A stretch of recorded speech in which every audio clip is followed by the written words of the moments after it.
नमस्कार दोस्तों, एक बार फिर से आपको आपके इस YouTube चैनल में आपका स्वागत है। अगर आपने इस चैनल के कुछ वीडियोस देखे हैं, अगर आपको पसंद आए हैं, कृपया उन्हें लाइक कर दीजिएगा और इस चैनल को सब्सक्राइब जरूर कर दीजिएगा ताकि समय-समय पर आपके समक्ष नए-नए वीडियोस, नए-नए जजमेंट्स के ऊपर नए-नए वीडियोस आपके समक्ष आते रहें और हमें और भी बेहतरीन वीडियोस बनाने का मौका मिलता रहे। दोस्तों, आज एक हम जजमेंट लेकर आए हैं। ये माननीय सुप्रीम कोर्ट ने दिया एक वेरी रिसेंट जजमेंट है। ये सर्विस मैटर से रिलेटेड है। इसमें क्या था कि एक बैंक के जो ऑफिशियल थे उनको डिपार्टमेंटल इंक्वायरी चली थी और डिपार्टमेंटल इंक्वायरी में उनको गिल्टी पाया गया था। फिर बाद में उनको सर्विस से रिमूव कर दिया था। फिर बाद में उसके बाद जो बैंक के ऑफिशियल थे जो बैंक में काम करते थे उन्होंने फिर बाद में एक रिट पिटीशन डाली थी जो कि और डिसमिस हो गई थी रिट पिटीशन। फिर बाद में वो एक सुप्रीम कोर्ट में उन्होंने अपील डाली थी और अपील का जो जजमेंट आया है वो अपील में ये कहा गया है कि जो चार्जेस लगाए गए थे वो काफ़ी ज़्यादा डिस्प्रोपोर्शनेट थे, हार्श थे। इसलिए उनकी जो टर्मिनेशन, उनकी जो बैंक के जो मतलब ऑफिशियल थे उन्होंने 28 साल की सर्विस कर रखी थी।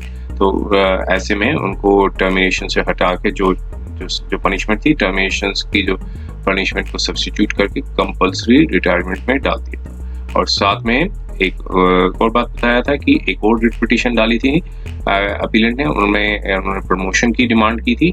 तो साथ में जब फाइनल ऑर्डर डिस्पोज हुआ, जो फाइनल जजमेंट आई, तो उसमें ये कहा कि चूंकि नीचे की जो हाई कोर्ट है उन्होंने इस जो रिट पिटीशन को ठीक से डिस्पोज नहीं किया है और मतलब मेरिट्स पे डिस्पोज नहीं किया है, तो इसलिए उस रिट पिटीशन को भी वापस रिस्टोर कर दिया ताकि उस पिटीशन को भी मेरिट्स पे डिस्पोज किया जा सके। तो आइए हम इसके फैक्ट्स के ऊपर जानते हैं, था क्या, थोड़ा डिटेल में जाते हैं।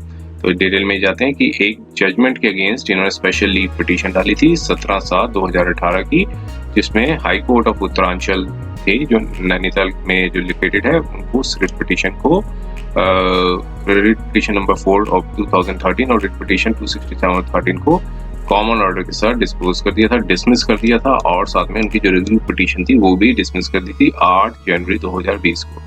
तो अब फैक्चुअल मैट्रिक्स पे आते हैं। क्या था कि अपीलेंट जो थे वो जो अपीलेंट जो हैं वो एक ब्रांच ऑफिसर की पोस्ट पे काम करते थे एक रिस्पोंडेंट बैंक में, और वहाँ उन्होंने 28 साल का काम किया था। जब एक ब्रांच में मतलब सर्विस कर रहे थे 27/6/2008 से लेकर 21/11/2008 में एक कंप्लेंट जो थी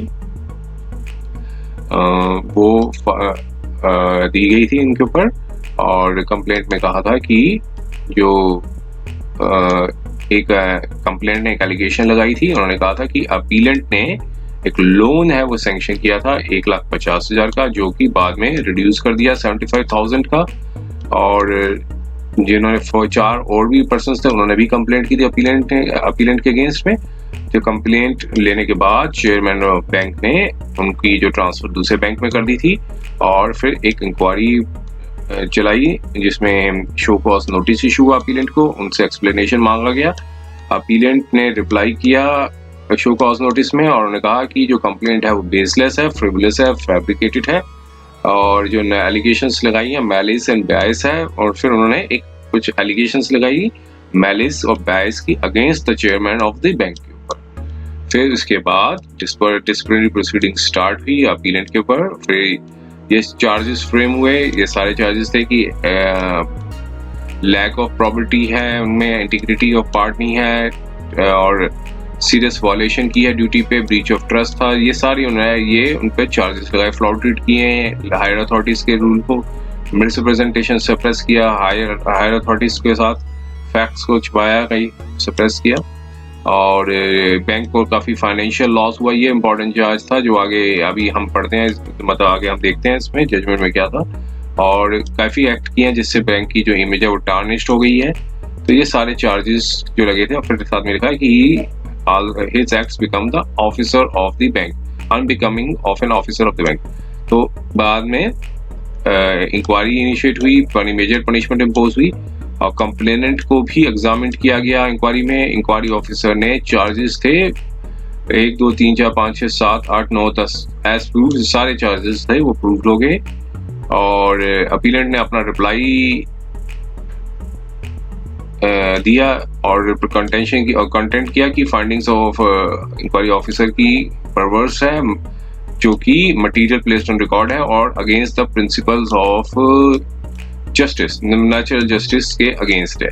और कुछ एलिगेशंस भी लगाई, बायसनेस भी लगाई, allegations chairman of the bank के अगेंस्ट।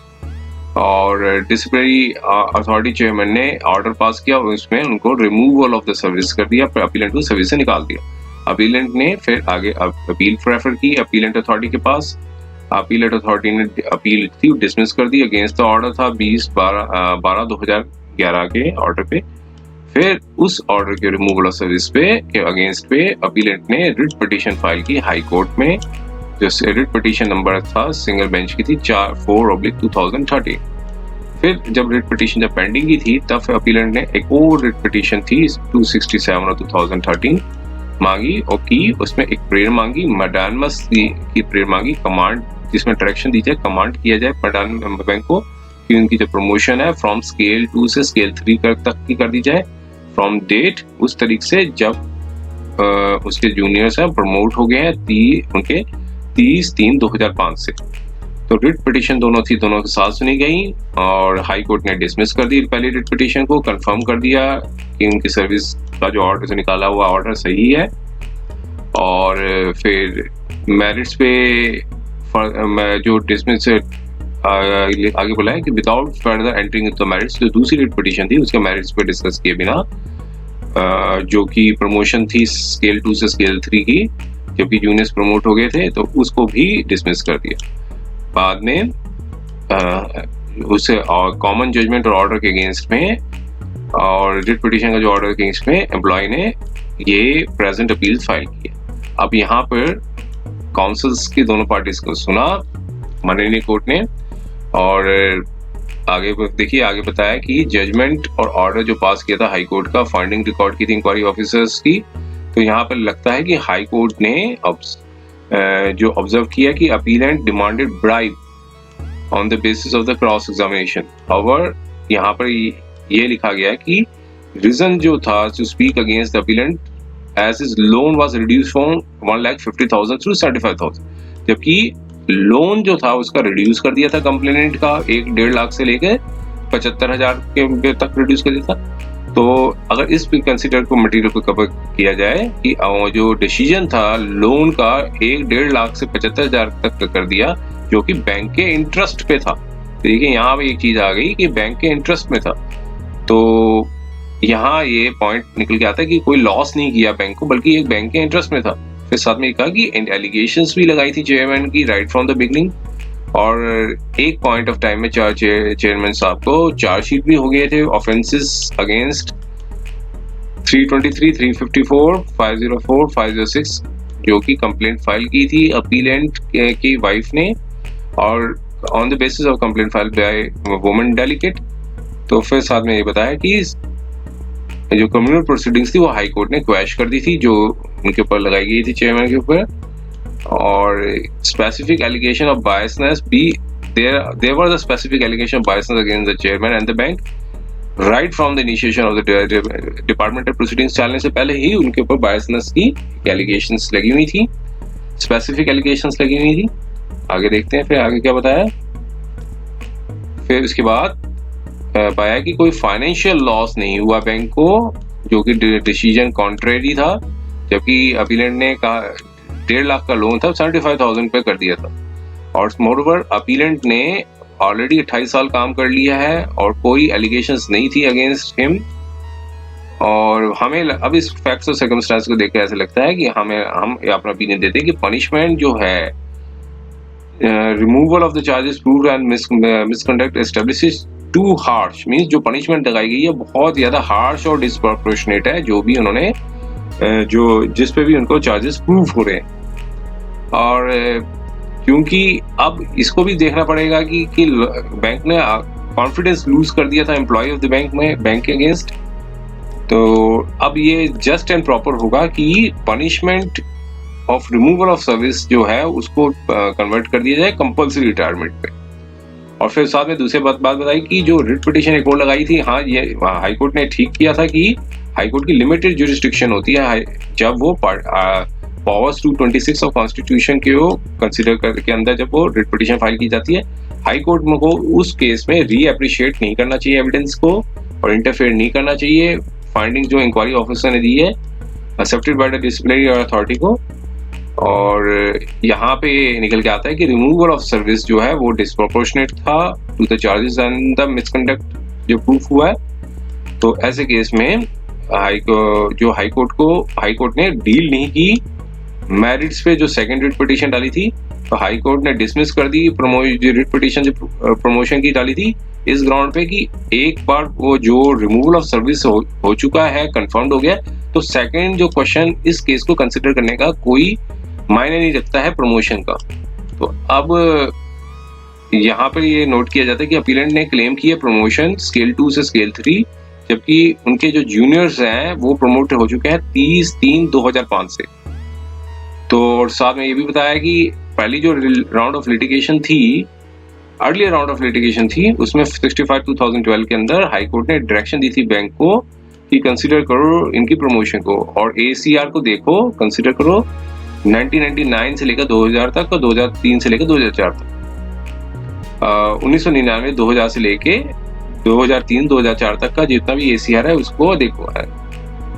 और रिट पिटीशन जो थी उसको डिस्पोज करना चाहिए था, लेकिन आप उसको अब वापस भेजा जा रहा है हाई कोर्ट को कि वो डिसाइड करें अकॉर्डेंस विद द लॉ और अपने मेरिट्स के हिसाब से डिसाइड करें। तो अब फाइनली ये निकाला कि जो पनिशमेंट जो थी वो टू हार्श थी और अब अपील चूंकि अब उसको सेट असाइड कर दिया गया, मतलब उसको कन्वर्ट कर दिया, लेकिन साथ में ये भी डायरेक्शन दी कि अपीलेंट को की जो पनिशमेंट कन्वर्ट हो गई है फ्रॉम रिमूवल ऑफ सर्विस से लेकर कंपलसरी रिटायरमेंट तक की।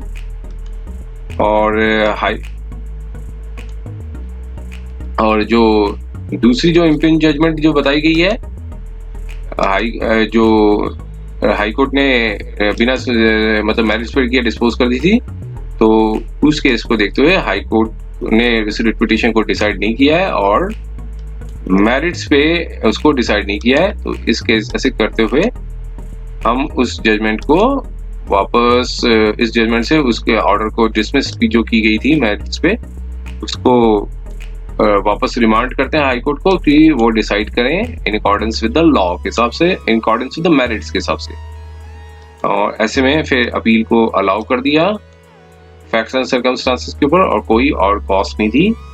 ये माननीय सुप्रीम कोर्ट की जजमेंट थी और जो कि आई है 11 फरवरी 2022 को। तो उम्मीद है ये वीडियो आपको अच्छा लगा होगा, पसंद आया होगा। अगर ये वीडियो पसंद आया है तो कृपया इसे लाइक कर दीजिएगा और इस चैनल को सब्सक्राइब जरूर कर दीजिएगा ताकि समय समय पर आपके समक्ष और भी बेहतरीन वीडियोस बनाने का हमें मौका मिलता है। समय देने के लिए बहुत बहुत धन्यवाद।